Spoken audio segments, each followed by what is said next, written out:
The fluorescent lights of the Willow Creek Estates Community Clubhouse hummed a flat, indifferent note, casting a sterile pallor over the small conference room. It was a room designed for forced cheer potluck dinners and holiday craft fairs, but tonight, it felt like an interrogation chamber. Mark Taylor stood before the Architectural Control Committee, or, what passed for it, HOA President Karen Miller, flanked by two silent, nodding board members, Stan and Brenda. The air was thick with the cloying scent of cheap air freshener and condescension. And so, Karen concluded, her voice a model of feigned patience, a tool she had honed to a razor's edge over a decade of suburban rule. The committee finds that the unapproved bluestone retaining wall at 112 Arbor Lane is in direct violation of CC&R Section 8, Article 4, Subsection 2. She tapped a perfectly manicured finger on the document before her, a faint, triumphant smile playing on her lips. She looked at Mark, as if he were a particularly stubborn stain she was about to remove from the community's otherwise pristine carpet. Mark kept his own voice level, a deliberate act of will against the tide of anger rising in his chest. Karen, as I've explained, the wall is less than 18 inches high. It's a simple garden border, and it is located entirely on my property. That, she said, the smile widening slightly, is a matter of interpretation. It's not an interpretation, Mark countered, his hands resting on the back of the empty chair in front of him. He had refused to sit, unwilling to cede even that small measure of control. It's a surveyed fact. I have a copy of my official property survey right here. It was conducted when we refinanced the house this summer. It clearly shows the property line, and the wall is a full 2 feet inside it.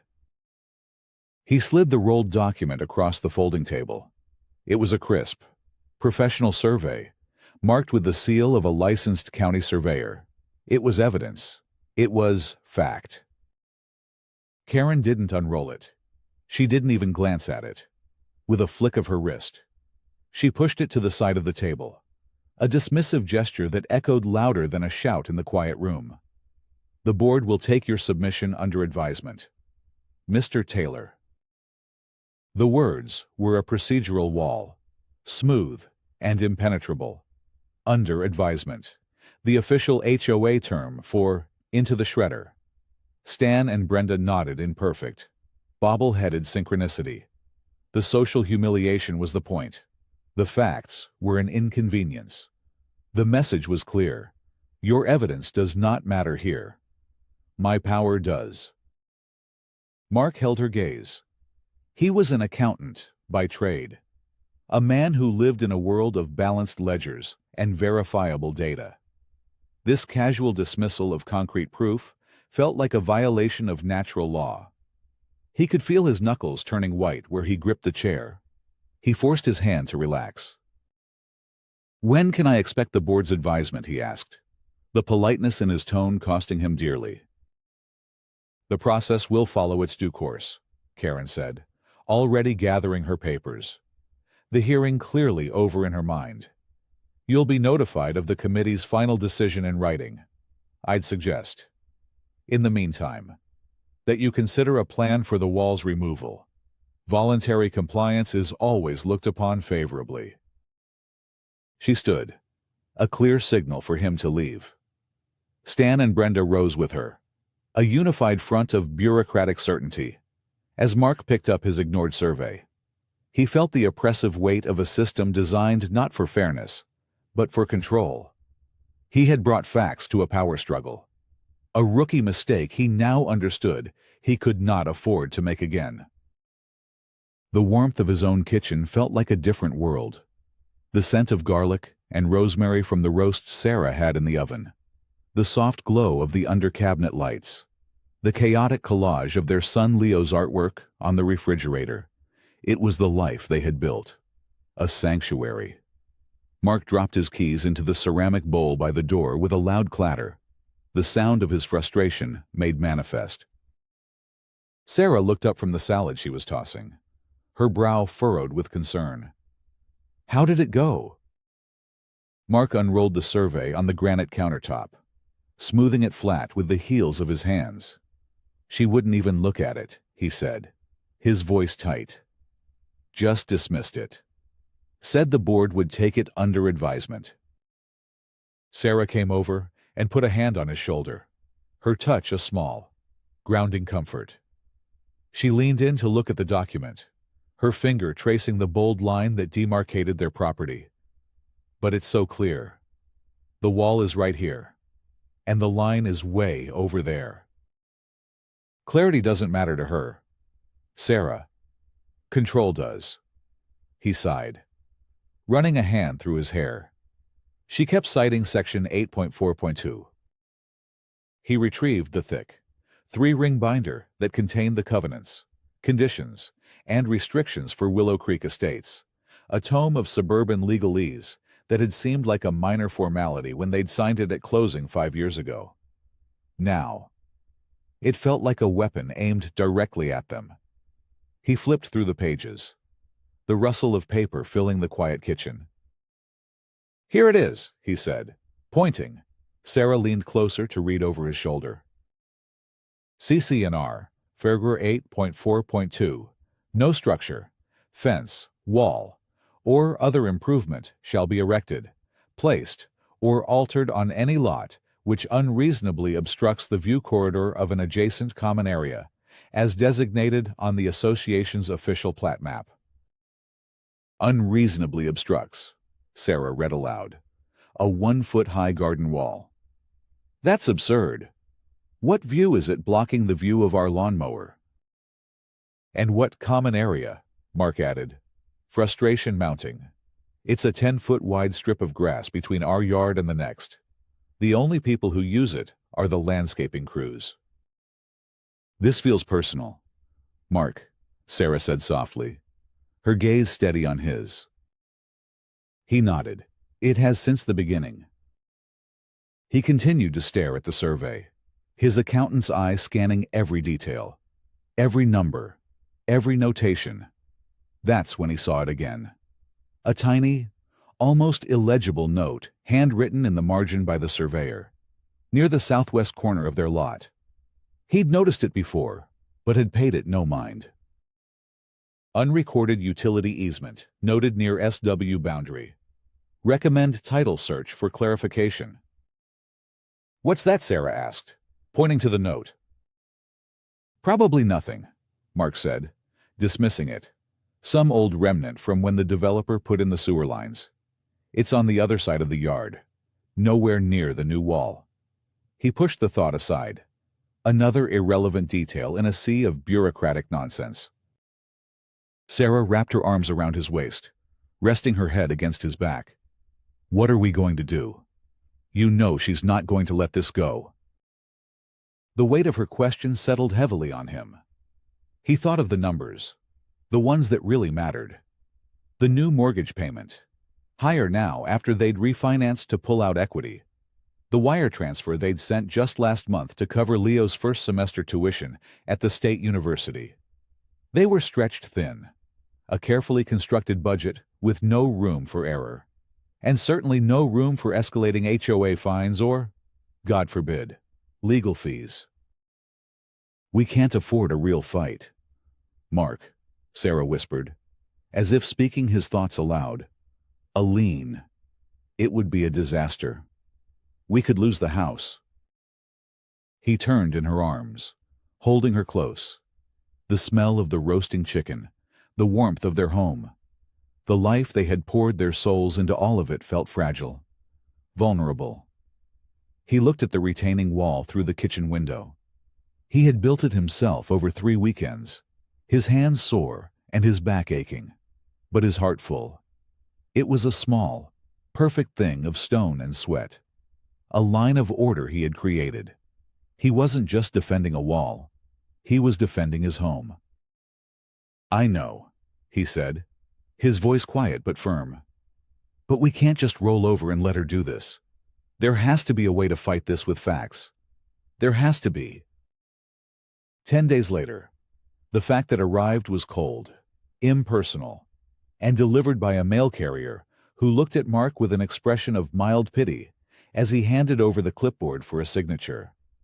It was a certified letter from Chesapeake Property Management, the firm that handled the HOA's administrative tasks. The green certified mail receipt felt like a summons.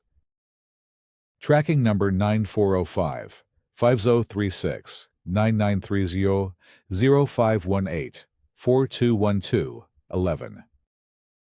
Mark took the envelope inside and slid it open with a kitchen knife. The paper was thick, official.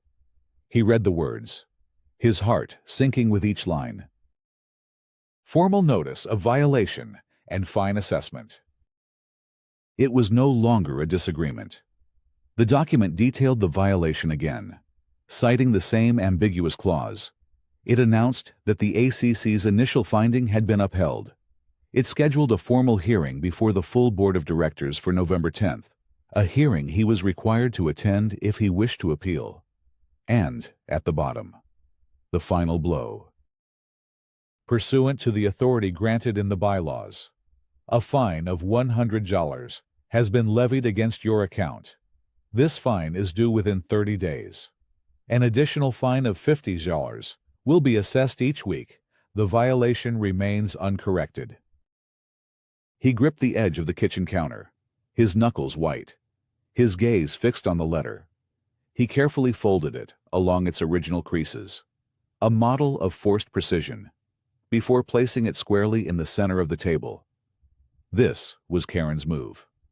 A formal declaration of war. She wasn't interested in surveys or facts or reasonable discussion. She was interested in compliance, born of financial pressure. Sarah read the letter over his shoulder, her hand coming up to cover her mouth. $100 and $50 a week. They can't be serious.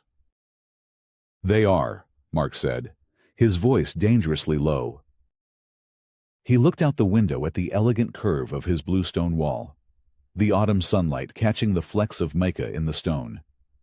It was a beautiful, harmless thing, a thing he had built. In that moment, something inside him shifted. The anxiety and frustration that had been simmering for weeks cooled, hardening into a cold, clear resolve. This was no longer just about a few stones and some dirt. It was about a bully who used the rules as a cudgel, who wielded bureaucratic power to settle personal scores. He picked up the letter. She thinks she can just fine us into submission, he said to Sarah, his eyes meeting hers. She thinks we'll get scared and just tear it down. Will we? Sarah asked, her voice small. Mark shook his head slowly. No. He said. The word felt solid. Certain. No. We won't. This isn't about the wall anymore. It's about principle. It's time to fight back. The first counterattack was an exercise in futility, a precisely aimed arrow shot into a fog bank.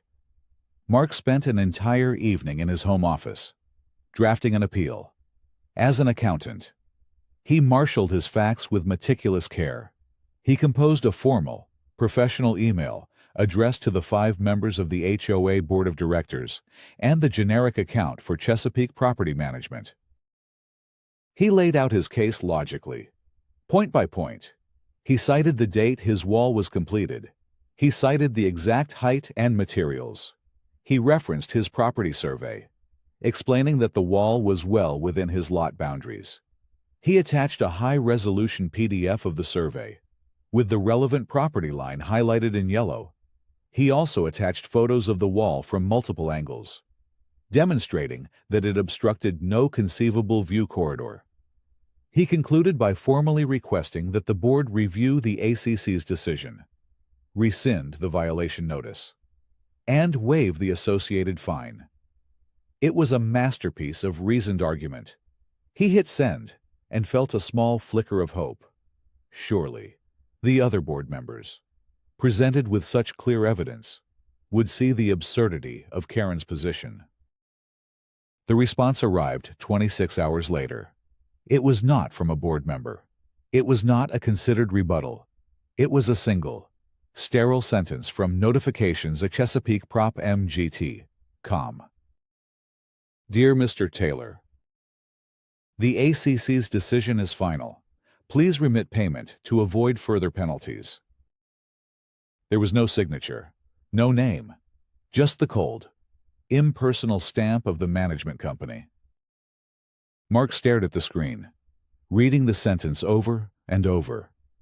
He felt as if he had run full tilt into a wall of reinforced concrete. They hadn't even acknowledged his evidence. They hadn't addressed a single one of his points. He was being stonewalled, completely and utterly. They didn't even read it, he said, leaning back in his chair, the hope from the previous night curdling into a sour knot in his stomach. Sarah, who had been reading over his shoulder, put a comforting hand on his arm. She's built a fortress, Mark, she said. She controls the board, and she's using the management company as a shield. No one can get to her. He realized she was right. Karen had insulated herself perfectly. Any appeal, any email, any correspondence went through the management company, which acted as her procedural gatekeeper, deflecting any challenge before it could reach the other board members. He was trapped in a bureaucratic loop, designed to exhaust and frustrate homeowners into submission. He clicked back to his sent mail, looking at the carefully crafted arguments, the clear evidence, the polite and reasonable tone. It was all useless.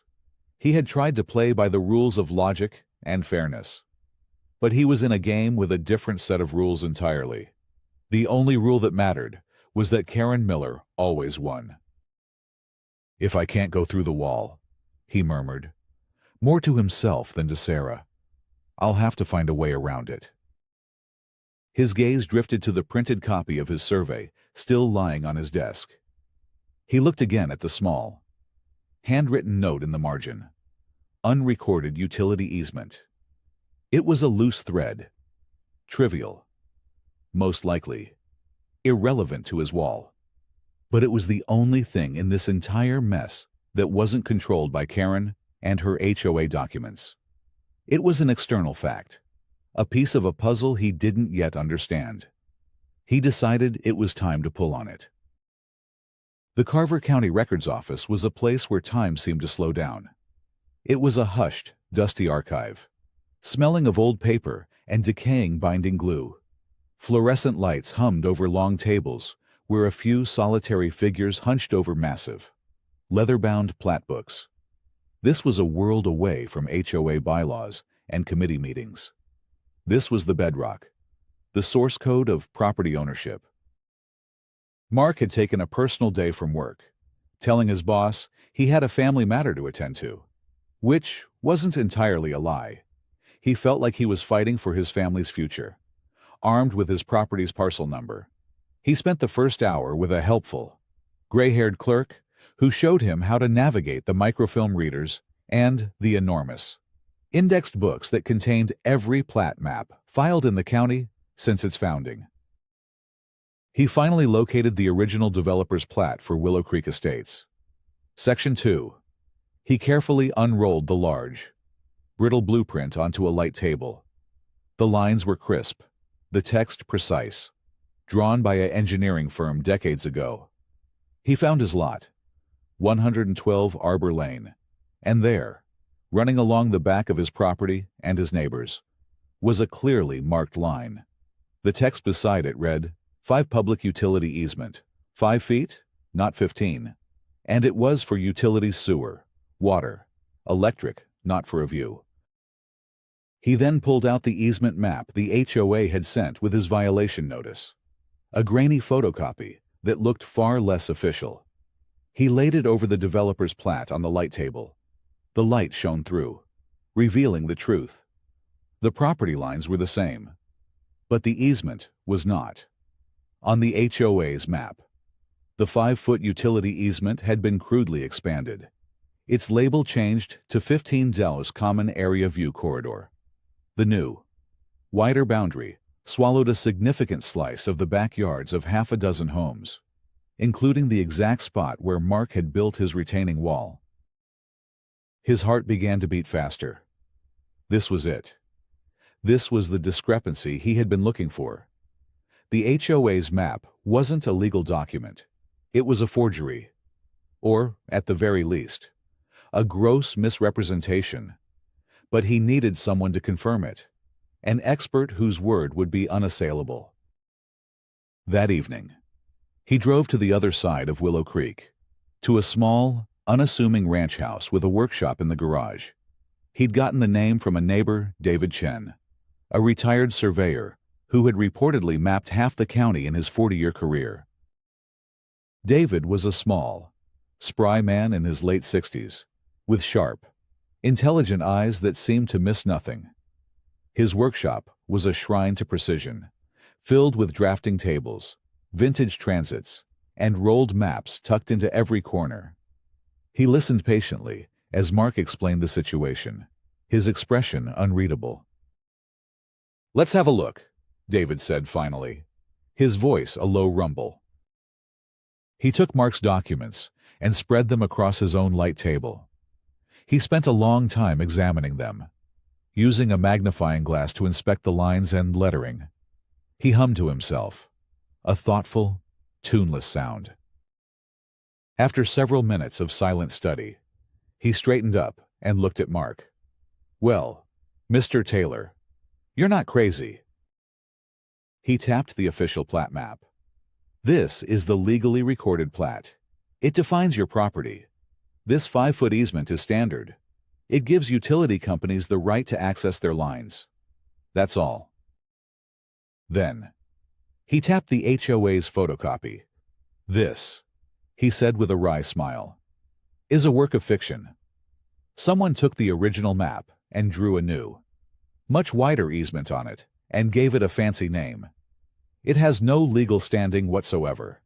It's a wish list, not a plat map. The boundary of the common area ends right here." He pointed, his finger tracing the original 5-foot line. "Your wall, based on your survey, is on your property. Period." A wave of relief washed over Mark, so potent it almost made him dizzy. He had it. He had the proof. So the HOA is enforcing a rule based on a map that isn't real.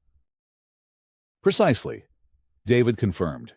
"It's a classic case of overreach. They create their own documents, their own reality, and then bully homeowners who don't know any better. But you, Mr. Taylor, you did your homework." As Mark was leaving, filled with a new sense of confidence, David stopped him at the door. "One more thing," he said, his eyes twinkling. "I've lived here for 30 years. I've seen boards come and go. When one of them starts inventing maps, it's usually not just about the map. Keep digging." David Chen's advice echoed in Mark's mind. It's usually not just about the map. The dispute was escalating. The first $100 fine had been paid, under protest, to avoid late fees. But the $50 weekly penalties were starting to accumulate. He knew his map evidence was strong, but he suspected it wouldn't be enough. Karen would find another rule, another interpretation. He needed more. He needed to understand the why. His thoughts turned to Eleanor Vance. Eleanor was a widow in her late 70s, who had lived in Willow Creek since it was built. She was on the HOA board, but she was from a different era, a time when the HOA was about organizing neighborhood barbecues, not levying fines. He'd seen the discomfort on her face during meetings when Karen went on a tirade. She was the board's weak link, its conscience. He called her and asked if she would be willing to meet, just to talk. She sounded hesitant, nervous, but agreed to meet him at the small park by the community pond, a neutral, public space. They sat on a weathered bench overlooking the water, the late autumn air crisp and cool. Eleanor clutched her purse in her lap, her knuckles white. "I shouldn't be doing this. Mark," she began, her voice barely a whisper. Karen would be furious if she knew. "I just want to understand. Eleanor, Mark said gently. Why this wall? Why my house? It feels like there's more to it. Eleanor sighed, a long, weary sound. She looked out at the ducks paddling on the pond. There is, she said, her voice dropping even lower. It was years ago, before you and Sarah bought your place. The lot was empty for a long time after the house on it was built. Karen. She has that big deck on the back of her house. Her property backs up to the woods, same as yours. She wanted an unobstructed view. She tried to buy that empty lot from the developer, to keep it as a private green space. He refused to sell it to her, said it was designated for a home. She was incensed. She never forgave the developer. And she's held a grudge against that specific piece of land ever since. Your house, your yard, your wall is, in her mind, just the latest insult to her view. It clicked into place. The made-up view corridor, the obsessive focus on his property. It was all rooted in a petty, decade-old grudge. Eleanor opened her purse and pulled out a thick manila envelope. She slid it across the bench to him. I don't know if this will help. It's all I could get without raising suspicion. They're the board meeting minutes from the last 2 years. The approved versions. The ones they post online. They're incomplete. She stood up abruptly. I have to go. Please be careful. Mark? She's more vindictive than you know. She hurried away without looking back. A small, frail figure fighting a quiet battle of her own. Mark took the envelope home. That night, he spread the pages across his dining room table. Eleanor was right. They were heavily redacted. Entire sections, particularly those under the heading Vendor Contracts and Payments, were blacked out with a thick, impenetrable marker. But as he sifted through the dozens of pages, a pattern emerged. One vendor name appeared again and again, always in relation to landscaping, tree removal, or common area maintenance. Prestige Gardens. Every invoice from Prestige Gardens, some for thousands of dollars, was listed as approved, unanimous vote. There was never any record of discussion, no mention of getting competing bids, just automatic, rubber-stamped approval. The name tickled his memory. He was sure he'd seen one of their shiny new trucks in the neighborhood recently. The secrecy of the redactions, combined with Eleanor's story and David's discovery about the map, painted a picture that was becoming darker and more complex. This wasn't just a grudge. Mark was beginning to suspect it was something much more calculated. The escalation came on a bright, cold Saturday morning in early December.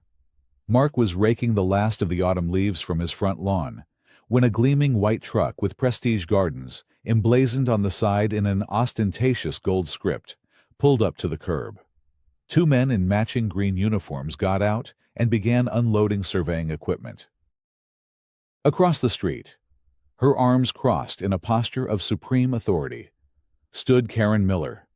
She gave Mark a small, tight smile. The foreman, a burly man with a clipboard, walked up to Mark's driveway. Morning. We've been contracted by the HOA to assess the common area encroachment at this address. There is no encroachment, Mark stated calmly, leaning on his rake. My retaining wall is on my property. Yeah. Well, our work order says different. The man grunted, gesturing for his partner to begin. We're just here to take measurements for the correction work. They began setting up their equipment on the strip of grass between the sidewalk and the street. But then, the second man deliberately walked past the property marker, a small iron pin driven into the ground that Mark knew the location of by heart, and stepped onto Mark's lawn, his boots trampling a cluster of late-blooming chrysanthemums. Excuse me, Mark said, his voice firm but polite. You are on my private property. I need you to move your equipment back to the common area. The worker glanced across the street at Karen, who gave a sharp, almost imperceptible nod. He ignored Mark and continued to adjust his tripod. "I'm not going to ask you again," Mark said, taking a step forward. "Please get off my lawn." That was Karen's cue. She strode across the street, her phone already in her hand. "He is not on your property. Mr. Taylor. He is in the view corridor, as defined by the association. These men are performing their duties. If you interfere with them, you will be in violation of yet another bylaw." "This is my property, Karen. I have the official plat map and a licensed survey to prove it. Your men are trespassing." Karen's smile was pure venom. "I see it differently. And since you are refusing to be reasonable and are now harassing these contractors, I have no choice." She held up her phone, her thumb hovering over the call button. "I'm calling the police." 15 minutes later, a police cruiser was parked in front of his house. 2 officers, a man and a woman, stood on the sidewalk, caught in the middle of a suburban drama. Neighbors peered out from behind curtains and screen doors. It was a public spectacle, a carefully orchestrated piece of theater designed to humiliate him. Mark calmly explained his side, presenting his survey. Karen presented her fictional HOA map. The Prestige Gardens workers stood by, looking uncomfortable. The male officer, a man with a weary, seen-it-all expression, finally sighed. "Ma'am," he said to Karen, "this is a civil dispute over a property line. It's not a criminal matter for us to resolve. We can't force this man to allow your contractors onto his land, especially when he has a surveyor's document indicating it's his." To Mark, he said, "Sir, your recourse is with the courts, not with us. We can't arrest them for trespassing when the boundary is in dispute." They took a few notes, advised both parties to consult their attorneys, and left. The immediate standoff was a draw, but Karen had won the larger battle. She had successfully painted Mark as a troublemaker, the kind of man who gets the police called on him. The humiliation burned. Sarah watched from the front window, her face pale with distress. Their son Leo called an hour later, worried, having heard a garbled version of the story from a friend in the neighborhood. The final piece of the assault arrived 2 days later, again by certified mail. This one was from a law firm. It was an intent to file a lien. The letter stated that his delinquent fines, now totaling over $500, constituted a debt to the association, if the full amount, plus attorney's fees, was not paid by January 5th. The HOA would record a lien against his property with the county, jeopardizing his title and his mortgage. The deadline was set. The threat was existential. And Mark knew there was only one forum left where he could fight back: the annual homeowners meeting. Scheduled for December 28th, it was his last, best chance to bring the truth to light before his family's financial security was shattered. The clubhouse was packed, a standing-room-only crowd buzzing with the low-grade tension of a community at odds with itself. The air was stuffy, smelling of winter coats and stale coffee. At the front of the room, on a raised dais, sat Karen and the board, a panel of suburban gods before their restless congregation. Projected onto the wall behind them was a large, stark digital clock, its red numerals already counting down from 5:00. Mark Taylor stood at the podium, a single microphone before him. He had registered for one of the 3-minute speaking slots during the new business portion of the agenda. He had rehearsed this moment in his mind 100 times. Karen banged her gavel. The chair recognizes Mr. Mark Taylor from Arbor Lane. "Mr. Taylor, you have 5 minutes. Please be reminded that this is not a forum for personal grievances." Her voice was saccharine, but her eyes were cold steel. "Thank you, Madam President," Mark said, his voice steady and clear through the microphone. He felt 100 pairs of eyes on him. "I am not here tonight to discuss a personal grievance. I am here to discuss a matter of new business that affects every homeowner in this room.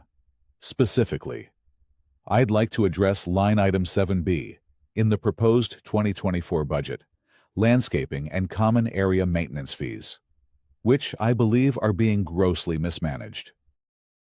A murmur rippled through the crowd. This was a legitimate topic. Karen, trapped by her own procedure, could not rule him out of order. She pursed her lips, her expression souring. The clock ticked down 4:51. "For months," Mark began, "my family has been targeted by this board over a retaining wall, which they claim encroaches on a common area view corridor. To justify this claim, the board and its management company have been using this map." With a click of the remote in his hand, the projector screen changed. On the right side, the grainy, unofficial HOA map appeared. However, Mark continued, clicking again, "This is the official, legally recorded plat map for our development, obtained directly from the Carver County Records Office." A crisp, clear image of the developer's plat appeared on the left. As you can see, they are not the same. The official map shows a 5-foot utility easement. The HOA's map depicts a 15-foot view corridor that simply does not legally exist. This fabrication has been used to justify violations and fines against homeowners whose property is not, in fact, in violation of anything. The clock read 3:45. The murmurs in the room grew louder.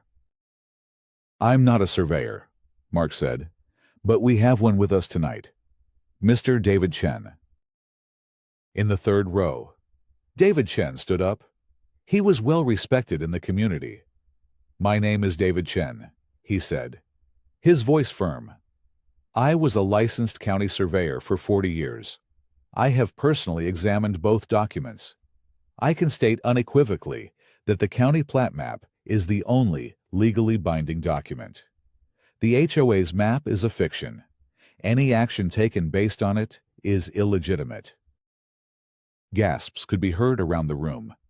Karen banged her gavel. "Mr. Chen, you are out of order. This is Mr. Taylor's time." The clock showed 2:50. Mark clicked to his next slide. It was a page from the approved meeting minutes, with the large black boxes of redaction stark against the white page. The question is why? Why invent a map? Why harass residents? Perhaps it's because this board, under the president's direction, wishes to approve exorbitant, no-bid contracts for common area work with complete secrecy. He pointed to the redacted section. For 2 years, every invoice from one company, Prestige Gardens, has been unanimously approved without any recorded discussion. This secrecy might be necessary when the president is using the HOA's power to pursue a personal vendetta against a property she tried and failed to purchase for herself over a decade ago. The room erupted. Shouts of "What and is that true?" filled the air. Karen's face was a mask of pale fury. "Lies. These are baseless accusations," she shrieked, banging her gavel furiously. The clock read 1:30. Mark held up his hand for quiet. He knew he had to pause here, to make a choice. He thought of his conversation with Eleanor just yesterday, her warning about old Mr. Gable, the widower on a fixed income whose fence was genuinely on common property. Karen had ignored it. Leveraging his vote, exposing her, could bring down a world of trouble on an innocent man who couldn't afford it. Mark looked out at the sea of faces. He saw Mr. Gable in the back row, looking frail and confused. He would expose the system, not the victim. He took a breath. "But it's more than a grudge," Mark said, his voice ringing with conviction as he clicked to his final slide. "It's about profit." The image that appeared on the screen was a screenshot from the state's Division of Corporations website. It was the business registration filing for Prestige Gardens, LLC.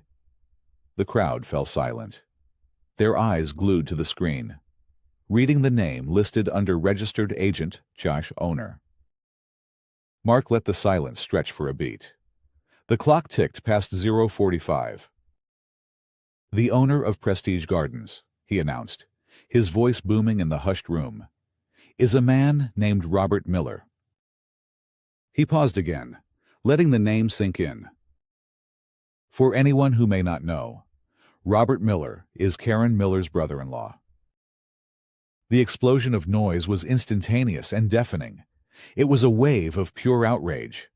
Conflict of interest. She's paying her family kickbacks. People were on their feet, shouting, pointing at the dais. Karen was white as a sheet, her mouth opening and closing with no sound coming out. Stan and Brenda looked terrified, shrinking in their chairs. Mark's time was nearly up.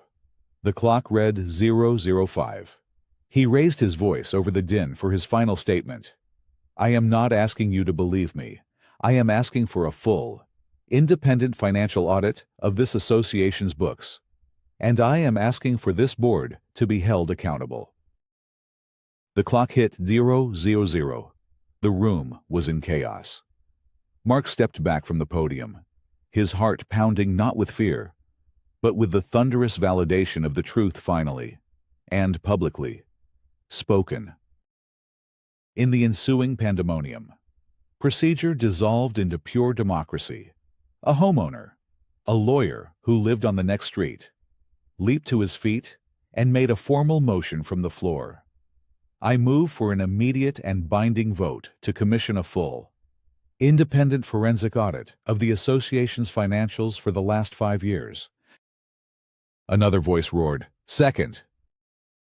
Before Karen could even attempt to regain control, a voice vote was called. A deafening chorus of "AYE" shook the clubhouse. The handful of nays were utterly swallowed. The motion passed. Immediately, another motion followed. "I move to schedule a special meeting in 15 days for the sole purpose of holding a vote to remove the entire board of directors." Second. Again. The AYE vote was a tidal wave. Karen Miller and her allies sat stunned, isolated on their dais, as the community they had ruled with an iron fist summarily dismantled their authority. People were actively turning their backs on them, engaging in furious, animated conversations with their neighbors. The social fabric of Willow Creek Estates was reweaving itself in real time. Amid the chaos, Eleanor Vance made her way through the throng to where Mark stood with Sarah, who had her arms wrapped tightly around him. Eleanor's eyes were bright with tears. She took Mark's hand in both of her own, her grip surprisingly strong. "Thank you," she whispered, her voice thick with emotion. "I have been on this board for 20 years, and I have never been prouder of this community than I am tonight. You gave us our voice back. Mark, you gave us our home back." David Chen appeared at his other side, giving him a firm, approving nod. "Good work, son," he said simply, the highest praise the taciturn surveyor could offer. One by one, other neighbors approached. People he had only ever waved to from his car stopped to shake his hand, to clap him on the shoulder.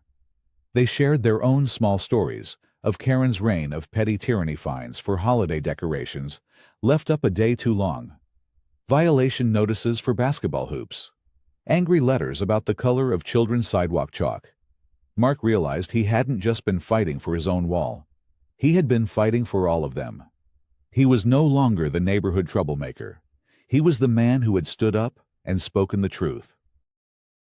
The weeks that followed were a swift and decisive cleansing. The forensic audit, completed with remarkable speed, confirmed everyone's worst fears.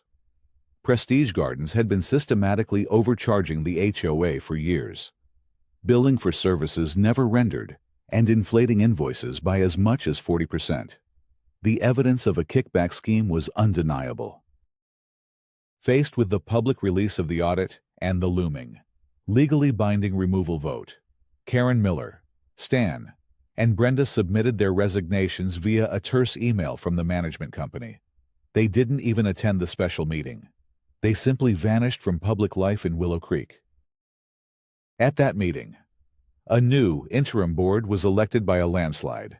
A reluctant but resolute Eleanor Vance was voted in as the new president. David Chen, to everyone's surprise and relief, agreed to chair the Architectural Control Committee. The new board's first official act was to pass a motion unanimously. It formally rescinded all fines and violation notices against Mark Taylor, terminated any and all lien proceedings, and issued him a formal letter of apology on behalf of the association. Their second act was to adopt the official Carver County plat map as the sole and binding map for all property line and easement determinations, rendering Karen's fictional view corridor extinct. A month later, at the first regular meeting of the new board, Mark Taylor, who had agreed to serve on David Chen's new three-person ACC, took the floor. "Madam President," he began, addressing Eleanor, "I'd like to propose something. The audit has resulted in the recovery of a significant amount of money for our community. I believe that money should be used to heal the divisions of the past and build a stronger future." He looked around the room, which was once again full, but this time the mood was hopeful, collaborative.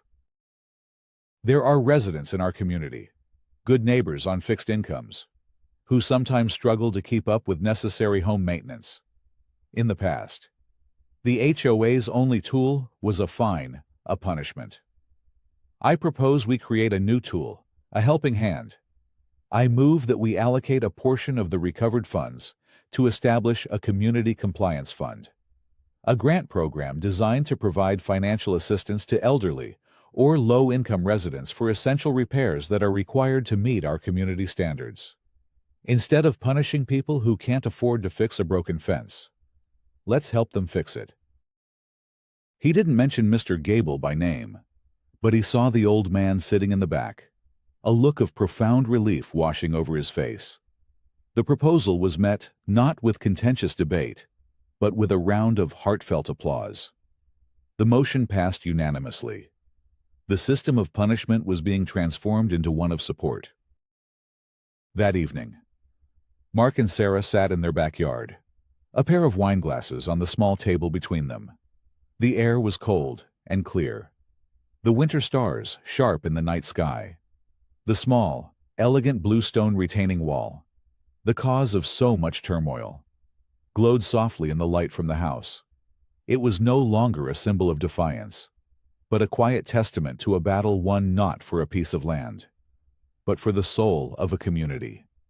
It was a line he had drawn, and a line they had held. His home, he thought, finally felt completely and truly his own.